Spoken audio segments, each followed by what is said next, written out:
ভগবানের কাছে সত্যি কৃতজ্ঞতা জানানো উচিত যে আজকে সুস্থ সবল মানুষ করে আমাদের পাঠিয়েছে। আজকে পৃথিবীতে অনেক মানুষ আছে দেখা যায় যাদের দুটো চোখ নেই, আজকে দুটো হাত নেই, আজকে দুটো পা নেই, অনেকের আছে বিকলাঙ্গ, ভালোভাবে চলাফেরা করতে পারে না, মাথার উপরে ছাদ নেই, তাদের মা বাবা নেই, হয়তো রেল লাইনের ধারে তারা মানুষ হয়েছে। আজকে ভগবানকে থ্যাঙ্কস জানানো সত্যি উচিত যে আজকে সুন্দর একটা ভগবানের মতো দেবদূতের মতো মানুষের কাছে আমাদের পাঠিয়েছো। অনেকে আছে রাস্তায় ভালো করে দুবেলা দুমুঠো খেতে পাইনি, আজকে আমরা সত্যি ভাগ্যবান। ভগবানের কাছে এটা কৃতজ্ঞ জানানো উচিত যে আজকে এমন একটা সুন্দর মা বাবার কাছে আমাদের পাঠিয়েছে।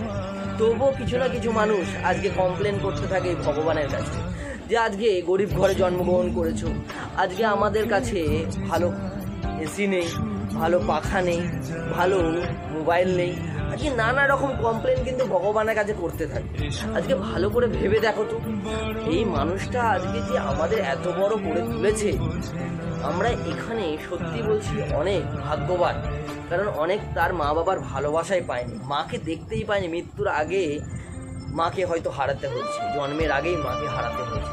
তো আজকে সত্যি আমরা এনাফ লাকি যে আজকে এত সুন্দর একটা পরিবারে আমরা জন্মগ্রহণ করতে পেরেছি। আজকে দেখো অনেকে বলে যে আজকে অনেক রোদ উঠেছে, আজকে শীতকাল, আজকে বর্ষাকাল, আজকে কাজে বেরোতে পারছি না, আজকে বেরোতে পারবো না। কিন্তু এই মায়ের কাছে কখনো কিন্তু ছুটি থাকে না, কখনো অজুহাতের কারণ থাকে না।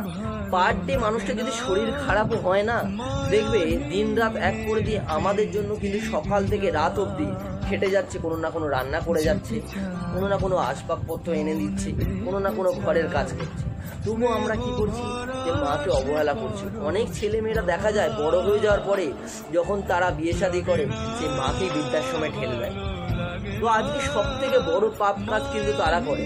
তো আজকে আমাদের একটা শপথ নেওয়া উচিত যে মা বাবা আমাদের জন্য এত কিছু করেছে, আমরা ছেলে হয়ে মেয়ে হয়ে আমরা পৃথিবীতে এসেছি, এই মা বাবার পাশে আমরা একটু যদি না দাঁড়াতে পারি, আজকে অবলম্বনের কারণ যদি না হতে পারি, তাহলে মানব জন্ম হয়ে বা আজকেই সুস্থ সবল জীবন পেয়ে কোনো লাভ নেই। তো আজকে থেকে শপথ করা উচিত, আজকে নিজের জন্য যেমন করব, দেশের জন্য কেমন করব, এই মা বাবার জন্য আমাকে কিছু করে দেখাতে হবে। আজকে মা বাবা তো বলে না যে আজকে বাবু তুই ভালো ইনকাম করে এনে টাকা দে, তারপরে তোকে খেতে দেবো।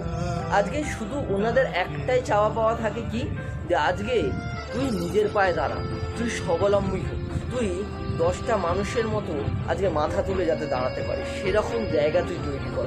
এইটুকুই শুধু চাওয়া, সেটা কি আমরা দিতে পারি না? তো আজকে থেকে শপথ করা উচিত এই মায়ের জন্য কিছু করব, নিজেকে স্থাপিত করব, আর এমনভাবে নিজেকে তৈরি করব যাতে 10টা মানুষ আমাকে দেখে বলে হ্যাঁ হতে হলে দাদার মতো।